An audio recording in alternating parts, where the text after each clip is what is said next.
안녕하십니까? 러빙타임 새벽을 여는 예수묵상 시간입니다. 오늘의 예수묵상 범위는 마태복음 9장 1절로 8절까지의 말씀입니다. 오늘도 이 말씀 속에서 하루를 살아가는 데 필요한 영적인 힘을 얻게 되기를 간절히 소원합니다. 예수께서 배에 오르사 건너가 본 동네에 이르시니 침상에 누운 중풍병자를 사람들이 데리고 오거늘 예수께서 그들의 믿음을 보시고 중풍병자에게 작은 자야 안심하라 내 죄 사함을 받았느니라. 어떤 서기관들이 속으로 이르되 이 사람이 신성을 모독하도다. 예수께서 그 생각을 아시고 이르시되 너희가 어찌하여 마음에 악한 생각을 하느냐. 내 죄 사함을 받았느니라 하는 말과 일어나 걸어가라 하는 말 중에 어느 것이 쉽겠느냐. 그러나 인자가 세상에서 죄를 사하는 권능이 있는 줄을 너희로 알게 하려 하노라. 하시고 중풍병자에게 말씀하시되 일어나 내 침상을 가지고 집으로 가라. 그가 일어나 집으로 돌아가거늘 무리가 보고 두려워하며 이런 권능을 사람에게 주신 하나님께 영광을 돌리니라. 오늘 본문 마태복음 9장 1절로 8절 말씀은 마가복음 2장 1절로 12절과 누가복음 5장 17절로 26절과 함께 복음조화를 이루며 예수님께서 중풍병자를 고치시는 이야기를 조명하고 있습니다. 그런데 이 복음조화를 비교해보면 오늘 본문 마태복음 9장 1절로 8절의 기사가 이 중풍병자의 이야기를 가장 짧게 기록하고 있다는 것과 마태복음에는 친구들이 지붕을 뚫고 이 중풍병자를 침상째 예수님을 향하여 내린 이야기가 기록되지 않았음을 보게 됩니다. 그렇다면 마태는 왜 이 이야기의 한 부분을 기록하지 않고 이 기사를 가장 짧게 다루고 있을까요? 분명 마태는 자신이 말하고자 하는 그 핵심에 사람들이 집중하기를 바란 것입니다.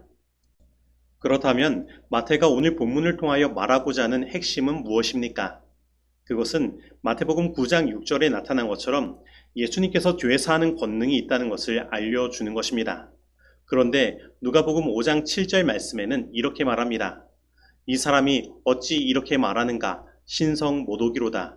오직 하나님 한 분 외에는 누가 능히 죄를 사하겠느냐? 즉, 이 죄 사함의 권세는 오직 하나님께만 주어진 권능이라는 것입니다. 그런데 여러분, 예수님은 오직 하나님만 죄를 사하실 수 있다는 사실을 이미 아신 것입니다.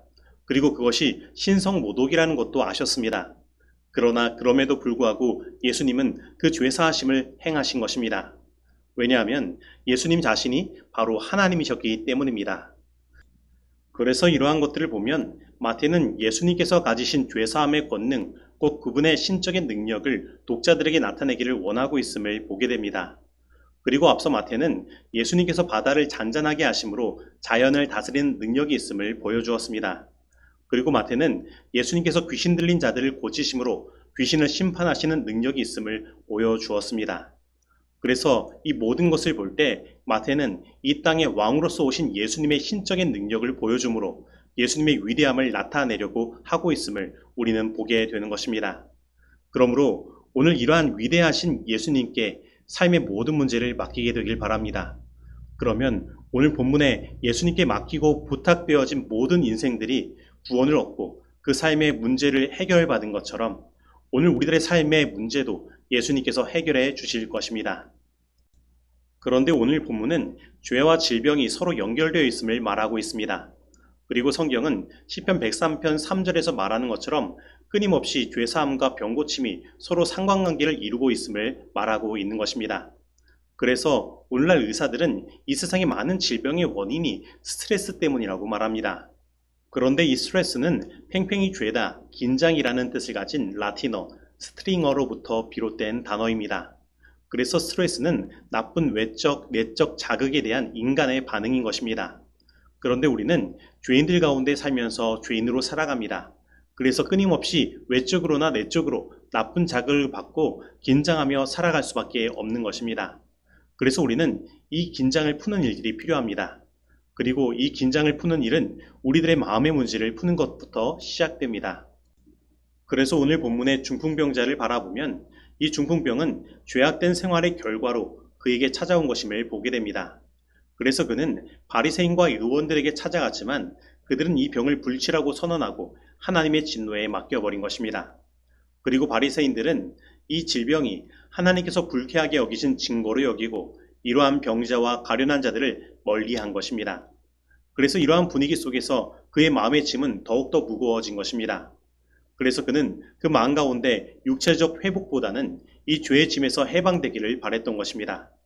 그래서 이 모든 것을 바라보면 이 사람은 지금 누워서 지내는 상황이지만 편히 쉬지 못하고 계속해서 긴장을 늘 가지고 스트레스를 받으며 살아가고 있음을 보게 되는 것입니다. 그런데 오늘 예수님께서는 바로 이 중풍병자의 이러한 스트레스, 곧 죄를 해결해 주심을 보게 됩니다. 그런데 오늘 예수님께서는 바로 이 중풍병자의 이러한 스트레스, 곧 죄를 해결해 주시는 것입니다. 그래서 이 중풍병자의 스트레스가 풀리는 과정을 살펴보면 이렇습니다. 그는 예수님에 대한 소문을 들었습니다. 그리고 그는 예수님께 희망을 가진 것입니다. 그리고 그는 그의 친구들에게 자신을 도와달라고 부탁한 것입니다. 그리고 그는 그 친구들의 도움으로 예수님 앞에 나아가 자신을 예수님께 맡긴 것입니다. 그리고 예수님께서는 그가 원하는 말을 가장 먼저 그에게 해주셨습니다. 소자야, 안심하라, 내 죄사함을 받았느니라. 그리고 그는 중풍병이 나음을 입은 것입니다. 그래서 이 스트레스가 풀리는 과정을 우리는 세 가지로 요약할 수 있습니다. 그것은 바로 희망, 맡김, 안심입니다. 특별히 두 번째 맡김은 위임이라고도 할 수 있고 이것은 믿음과 관련되어 있는 것입니다. 왜냐하면 사람들은 믿으니까 맡기기 때문입니다. 그리고 세 번째 안심은 용기라고도 말할 수 있는데 그 이유는 이 안심에 대한 헬라어가 다르세오인데 그 뜻이 용기를 가지다 라는 뜻을 가지고 있기 때문입니다. 그래서 이것을 오늘 우리들의 삶에 적용해 보면 이렇습니다. 오늘 우리는 정말 중풍병자처럼 살아갑니다.